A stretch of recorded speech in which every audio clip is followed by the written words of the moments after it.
Hi, welcome to the first installment of Knitting with Color Loops. My name's Amelia Archer, and I came up with this idea of knitting with long loops.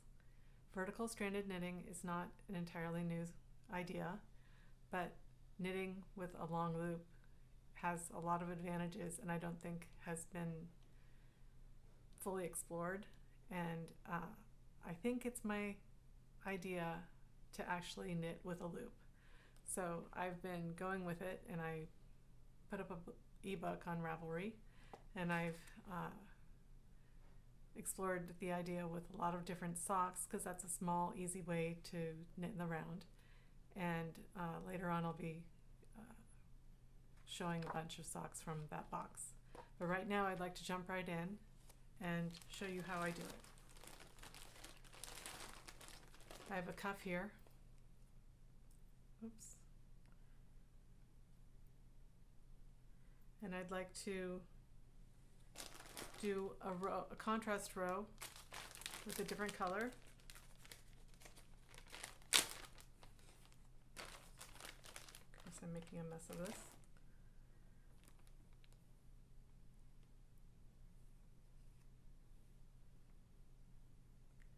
And one of the most important things about your setup row for making color loops is how you measure them. And I think the easiest way to measure a color loop is by using a small, thin rectangle, ideally around 12 inches in length. This is just almost exactly 12 inches. It's 11 inches, but almost half an inch on the border, and if you count the thickness, then going around it's pretty much 12 inches.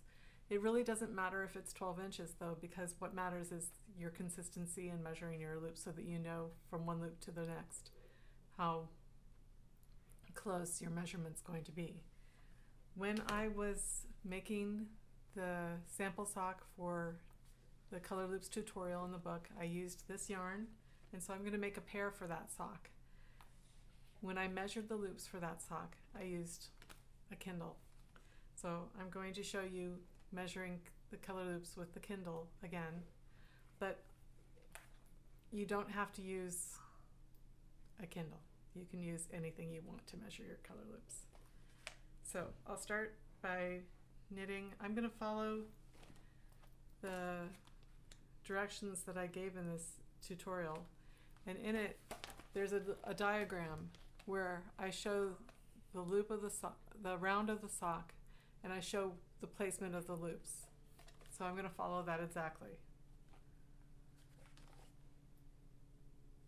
So leaving the main color aside, I'm only going to be knitting with the contrast color. I'm going to knit 3. Whoops. I'm a pretty clumsy person, so this is probably going to be a little frustrating to watch me. But so you knit 3, well, I knit 3 for this sock, and then it says make a color loop, and I'm going to make the color loop 2 rounds along this Kindle frame. So I hold the knitting at the top of the portfolio. My stitch is ready to be stitched. This next stitch, the needle's already inserted. So all I have to do is wrap the yarn around. I'm going to come back over the top. I'm going to go down again, up to the top. And then you pinch right where the yarn is at the top. And don't let go of that pinch. Hold it, hold it, hold it. And then when you take your knitting, you put that pinch exactly where you want that stitch to be. So then I'm making that stitch, and that's the color loop. That counts as that stitch. Now I'm supposed to knit 5. So I'll quickly knit 5. This first stitch it's crucial that you don't pull the long loop at all. So you have to use your fingers to maintain tension. So I think I just did 3, 4, 5. I'm going to count that just to be sure. So 1, 2, 3, color loop, 1, 2, 3, 4, 5, yes. And so now is the next color loop. I'm going to make it the exact same length. I'm going to make all my color loops the same length for this design. So I hold it to the top, This is not ideal measuring tool to demonstrate with, but I wrap it around twice. I have to pull the yarn, sorry, and then pinch it. Put that pinch into that stitch. That's that color loop.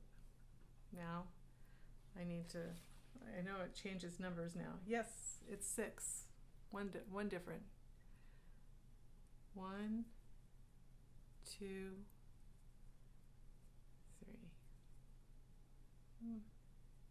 4, 5, 6, and make another color loop. Now you can knit continental, you can knit English style, you can knit in any manner you choose. This doesn't affect that.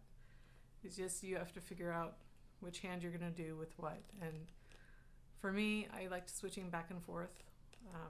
I'm a left-handed knitter mostly, but I've had to teach myself right because of needing to balance out my body. So I know that both ways work. Okay. Now I'm going to do, quickly, I'm going to do 6 again because it's a symmetrical design. And this is the front of the sock.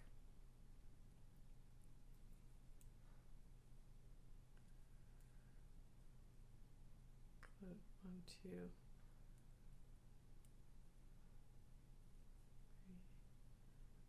4, 5, 6. The next one's going to be 5.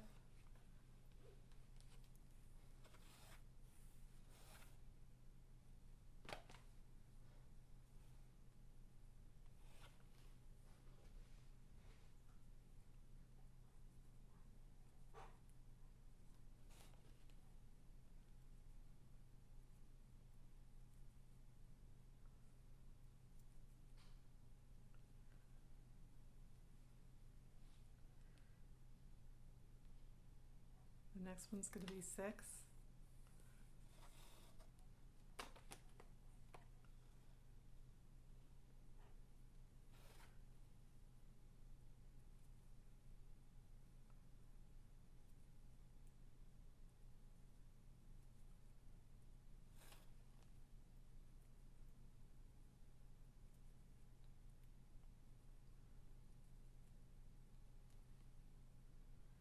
The next one's going to be 11.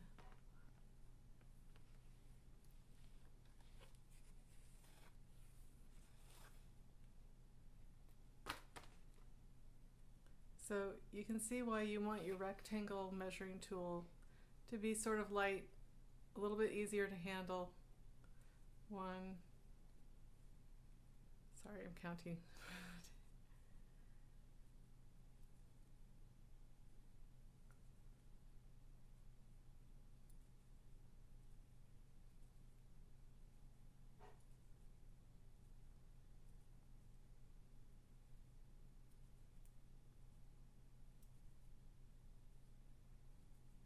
You want it to be light so that you can hold it in a way. I mean, when you're measuring color loops, usually you're going to do it on your lap. So the rectangle rests on your lap and just the edge of it needs to show. Let me see if I can angle. I'm going to try showing that. So this next color loop is also going to be 11. You can see I have the needle in the stitch already. I'm just going to hold it at the top of my measuring device, stretch it down, up, and then pinch it, then put that exact pinch on the needle, and there you go. Now I'm going to knit 11.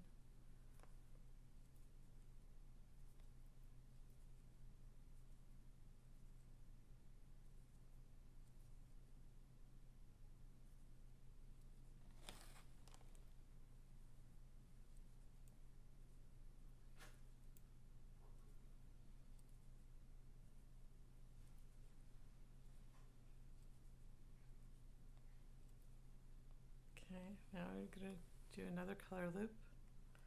holding it, the knitting at the top there of the portfolio. Sorry, my arm's in the way.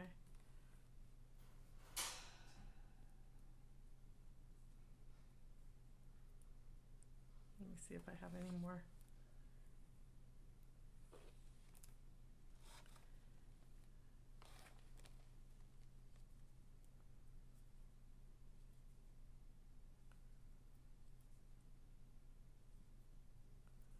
Okay, so now I've finished this round. Let's see, I don't have any scissors handy, so I'm just gonna break it.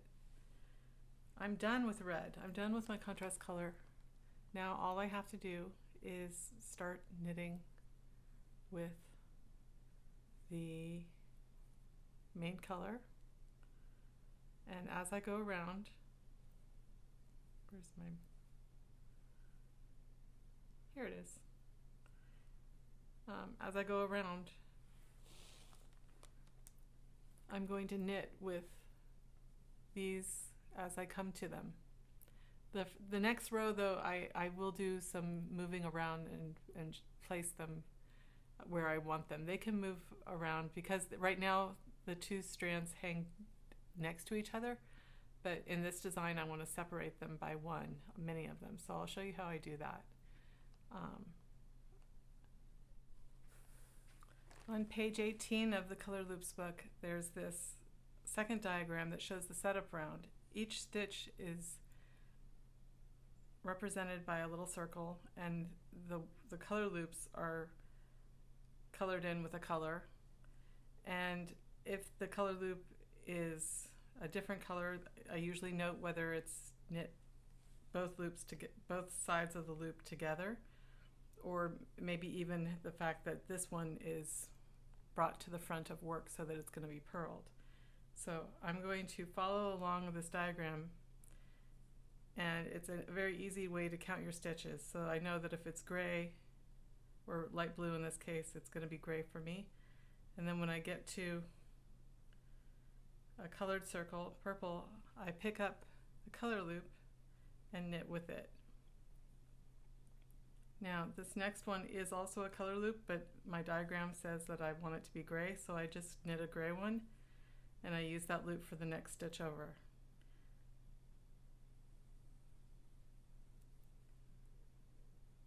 And then I just follow along. I'll do one more to show.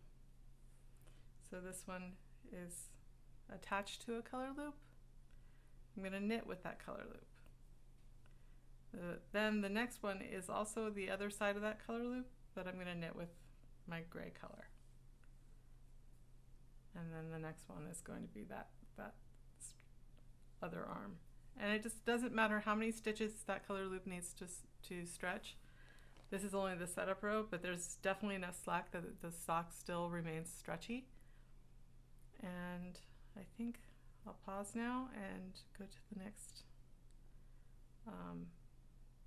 point in progress. Okay, I've knit down to the end of the first color loop. I have about, I would say, a little less than an inch total. So I'm going to see if this is going to be the last stitch. Probably not, but just in case, I thought I'd record it. So I grab it by the stitch marker and use the stitch marker to just help me knit that stitch. Got the middle gray stitch now to knit. And yep, this is going to be the last stitch. So I use the stitch marker to put it over the needle, and there it is. The back has the stitch marker there. I can take the stitch marker out.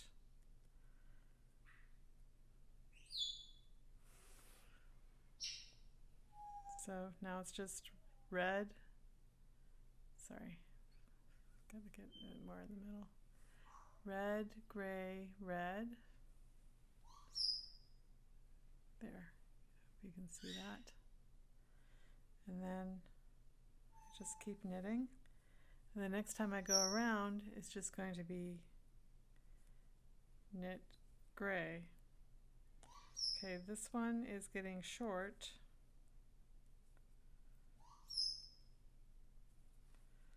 Oh, no, this one has quite a ways to go. So if I hold it up, you can see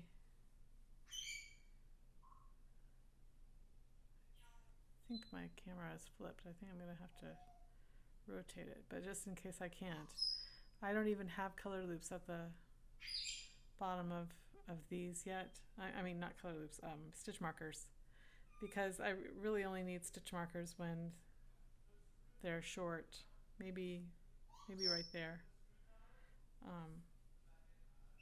So let me just knit a little ways, and then I'll see, where am I? Yes, that I'm knitting this color loop two together.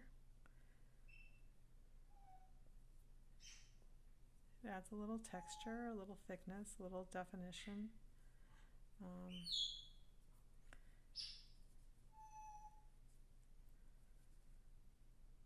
This is my weird way of knitting with my left hand.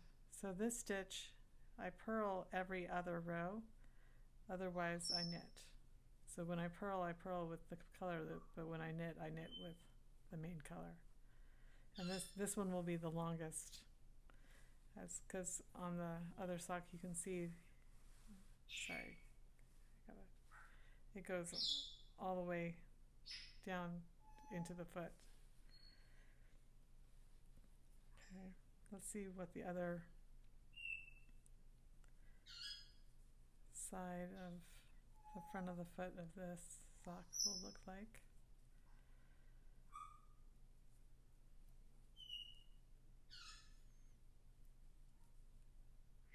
My yarn has gotten all kinked up. Okay, almost there.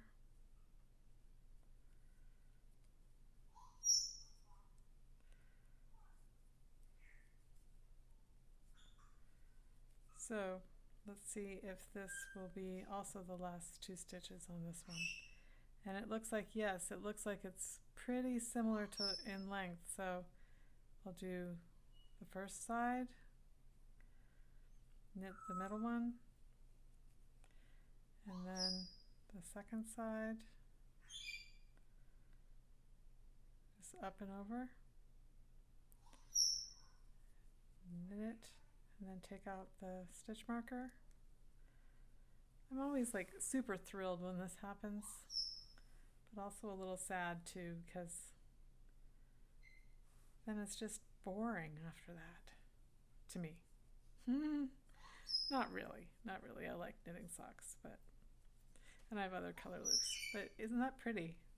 And it just ends so neatly, just like that. I remember on this first sock, one of them ended at the same stitch on the same round, on the same row, but the other one I had only enough to do one stitch, not two, so I put one in the middle. Another thing that you could do is just make one of the bars longer, one stitch longer. It doesn't matter where that stitch is, it's really your choice. So I hope you enjoyed that. Let's see, I'm going to keep knitting off camera. I don't know if I need to show you any of the other color loops ending, but we'll see. If I'm around the camera when I get to that point, I'll film some more. Okay, thanks. Yay, I just finished this sock. It's so nice to have a matching sock to the other one. I'll see, put it on the feet.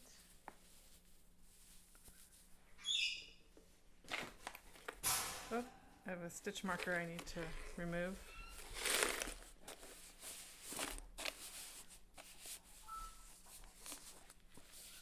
You like that sock yarn? The stitch marker was just here because I didn't have a place to put it. It's not doing anything.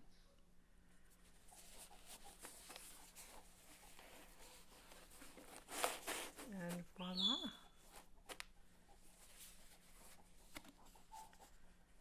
Got a matching sock to this one.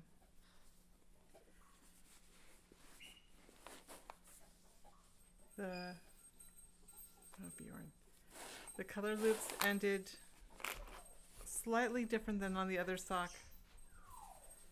but since the design matches, I think that it's still matchy enough. And these are very special socks to me because these are a pair from the Color Loops book, and I think I'll keep them. I won't gift them. I wanted to show you a pattern that I made that's very similar to this. I wrote it out fully. It's separate from the Color Loops book. I call it, what did I call it? Well, it's Harry Potter themed, and it's a diamond front, a diamond back, and stripes down the side. See, I'm probably not showing this very well. I'm not a good videographer. This design is written out fully in a pattern on Ravelry. So you can find it under my designs if you're interested in just a fully written out pattern, sock pattern. So these, since I'm finally filming this podcast, it's taken me a really long time to get this off the ground, to tell you the truth. Since I'm finally filming this, I can mail these off to my sister. I promised them to her over a year ago, so these socks have been waiting. So thank you very much for watching, and I hope that more adventures will happen shortly. Okay, bye-bye. So these socks, I haven't written a pattern for them, but I was on a family vacation in Japan, and in Kyoto there is this beautiful bamboo forest and also the Heian district. And I had this yarn that I was knitting there, and I just started making sort of an irregular pattern here, and then did a little wrapping here because I had such long loops left over and I wanted to finish them. So the inside of this sock shows you just that I was wrapping the color loops in a pattern all the way down, and at the end I just wrapped on the front and got that nice pattern in the back. And the back of the leg had color loops with the same yarn that I was using, the main color, and I wanted this to sort of look like bamboo.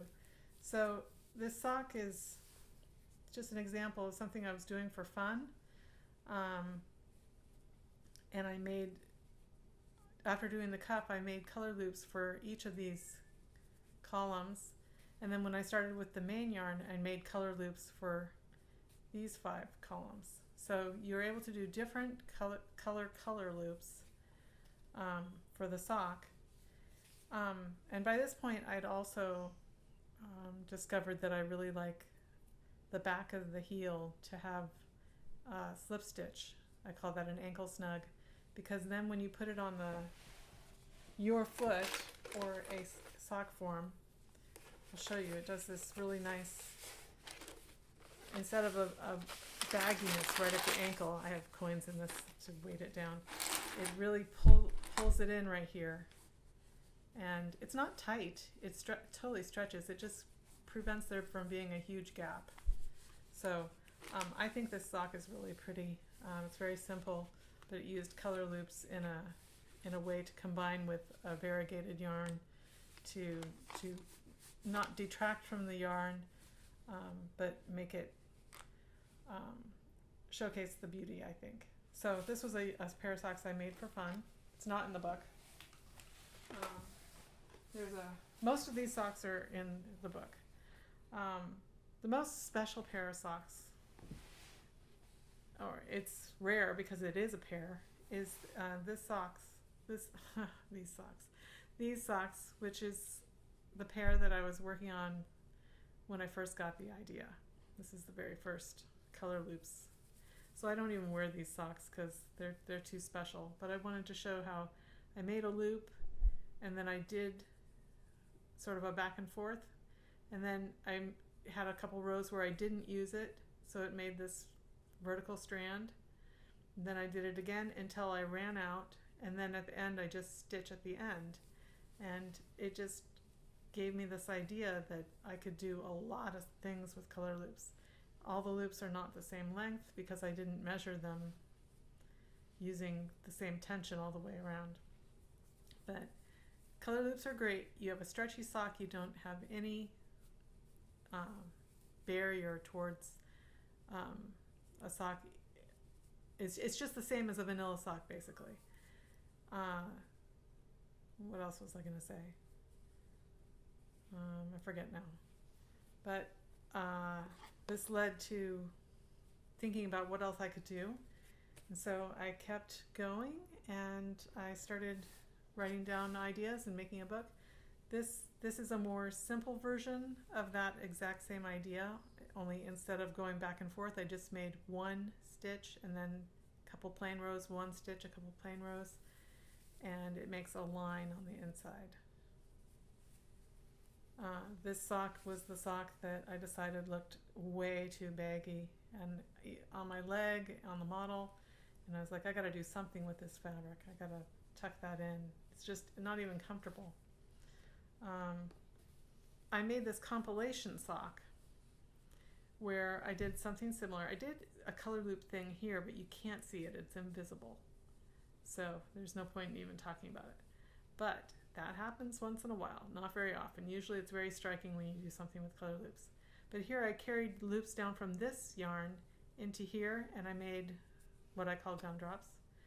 And then I was using scrappy yarn, so I went a few lengths and then I did another pattern extending into the foot with this yarn. So in this section there's no color loops. And then in this section I did what I call railroad tracks, and it just makes a really nice vertical. I call this steampunk socks because it's a combination, and I think it's evocative of that. So I won't go in any particular order, but I'll just talk through a couple of these. This sock is very interesting. I played with this idea for a lot of different yarns because I read Cecilia Campocaro's sequencing book, and I just wanted to try the idea, and the reverse is so smooth. What I did is I did these green color loops, and I took them to the front of the work, and I shifted it over by one every single round. So it made this tight spiral, and then the loops were different lengths, so they ended at different spots. And then I wanted to end the sock, so I just sort of used them up in an ugly way here. But that doesn't have to happen. I mean, I just wouldn't make loops that long next time. But I think the fabric itself is a real success, and it was really fun to do. This is the same, it's not quite so clear what the pattern is, but it's very stretchy. It doesn't have any, it's thicker than most color loops because it's such a constant passing of the yarn that you do get the double thickness. But most color loops don't have the extra layers, so they're really not as thick as stranded color work, horizontally stranded color work. This is a special sock. It's I call it mithril. The color loops are with a lace yarn, and there's a lot of them. And I don't actually knit with them. I just carry them back and forth to the front of the work, and I cross them. So it makes this sort of chain effect. And I've made this same pattern for several of my friends because this was the one that they liked the best and they requested. This was an experiment. It's not in the book, but same idea. It has lace yarn instead of fingering weight yarn combined with the main fingering pattern yarn. And I also was doing a little bit of marling. Up here was my first experiment with bringing the color loops to the front and purling. It makes a really pretty design. With the lace yarn, it's pretty delicate, but in this one you can see a little bit better. It's thicker, and you can separate the legs of the collar loop to make different designs, even in the front. On the reverse side, it's really nothing. This is almost non-existent in the back. For these, I didn't even bother to weave in the ends because my point with this one was that these aren't even loops. These are just strands of yarn. Oh, I think I made the loops really long. I didn't know what I was doing, and so I cut them off. So yeah. But it never comes undone because when you pull it, you're not pulling a stitch out. To pull the stitch out, you would actually have to pick it out. So that's an interesting byproduct of color loops. This was the most basic pattern ever, but I sort of fancied it up by making different loops, different colors, and then bridging them together. And at the end, when I knew that I didn't have enough to do a full diamond, I made little diamonds. And the magic of color loops really is that when you come to the end, your last stitch is just a stitch, and then there's nothing. So it's just so much fun to do that. This is sort of like the mithril sock. I think if I were going to knit this for someone, this is one of my very early socks, so it's baggy, as you can see. I would use a lace weight yarn for this because I think it's a really beautiful design, but the pattern is great, but it's too it's not balanced, but it stretches. It's very effective, I think. This is another one where the color loop is carried on the front, and the color loops are purled together, then crossed, and purled together and then crossed, so it's super easy, and it's beautiful inside and out. This is a sock that goes together, separate, together, separate, together, separate. It's so easy. It's one of those things where you just do it till the color loop is done, and then that's it. I made a different lengths. Really, it's only 4 color loops, so it's practically a vanilla sock, and yet it looks like it's got a major design on it. Here's another one where the color loops aren't knitted, they're just carried back and forth.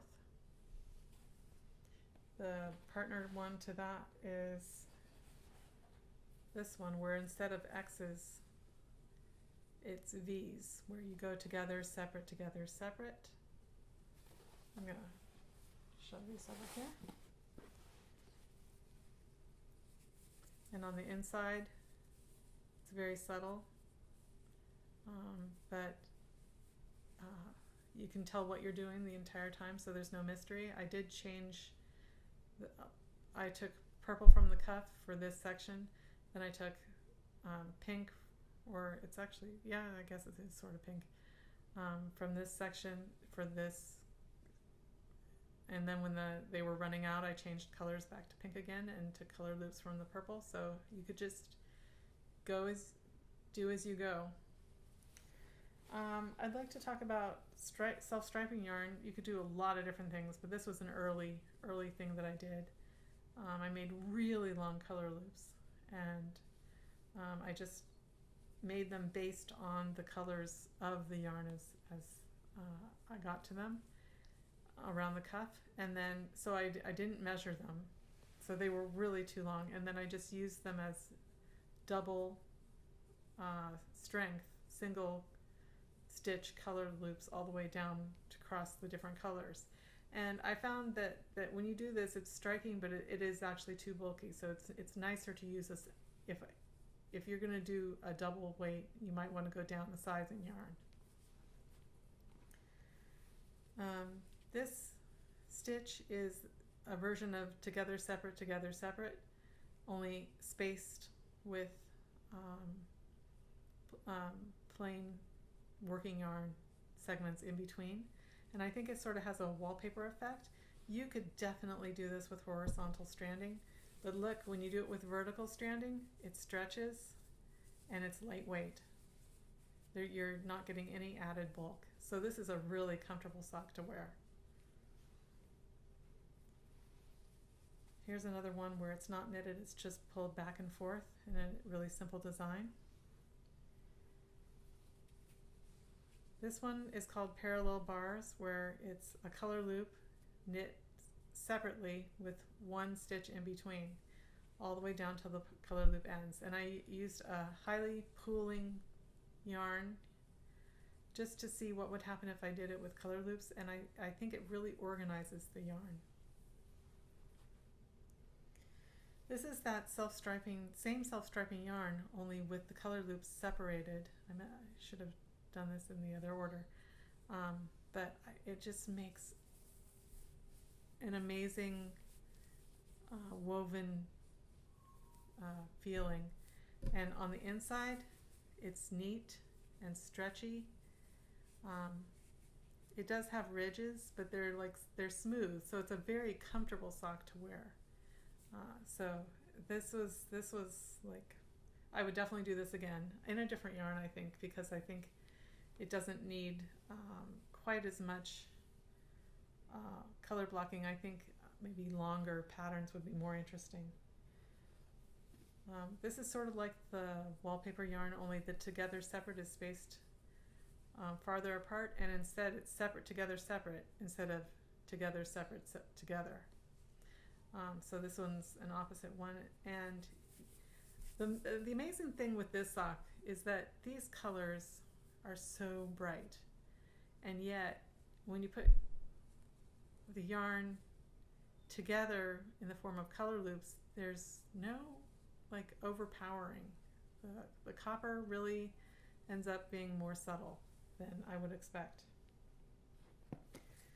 This sock is the natural progression of thinking about how diamonds work, because I just took different colored yarn and started each color at the same distance apart from each other all the way around, and then let the yarn just keep going in a diagonal. It never stops. The two excuse me, the two arms do cross each other to make this argyle effect, but otherwise when it came to the end of the yarn, instead of just leaving it like I did the other one and cut it and leave it, I did weave it in, but I don't even think you have to.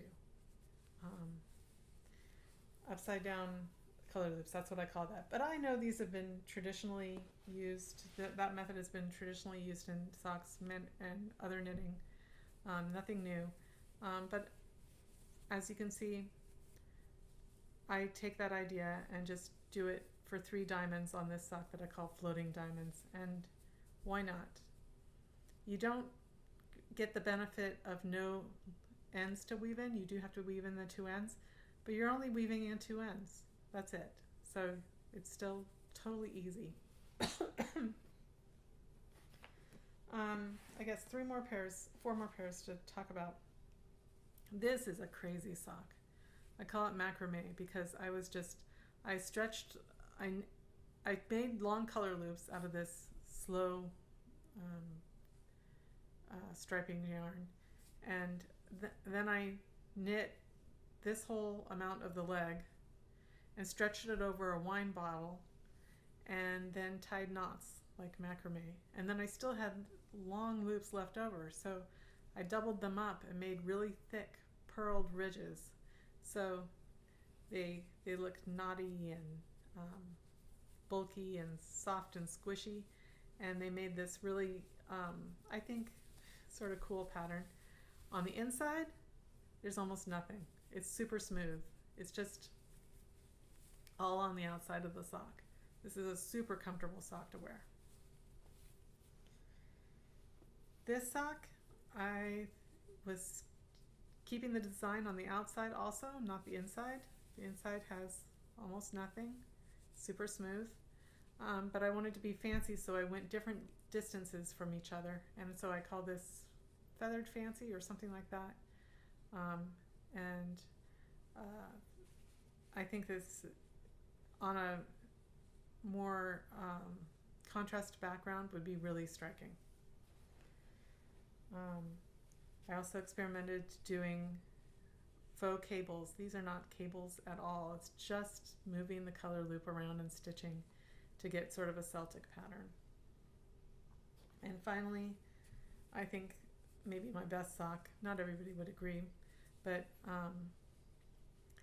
this is called braided stitchery, and I carry the loops on the front again, and I just braid with them and stitch every couple rows, and it's smooth on the inside and stretchy, and it just makes, I mean, there isn't anything like this, I don't think. It's not a cable, it's not embroidery, it's not like crochet, it's just twisting and knitting and twisting and knitting. And I think it worked really well. So that's my box of socks. I have lots more that weren't included in the book, but I hope you'll enjoy exploring all the different things that can be done with color loops.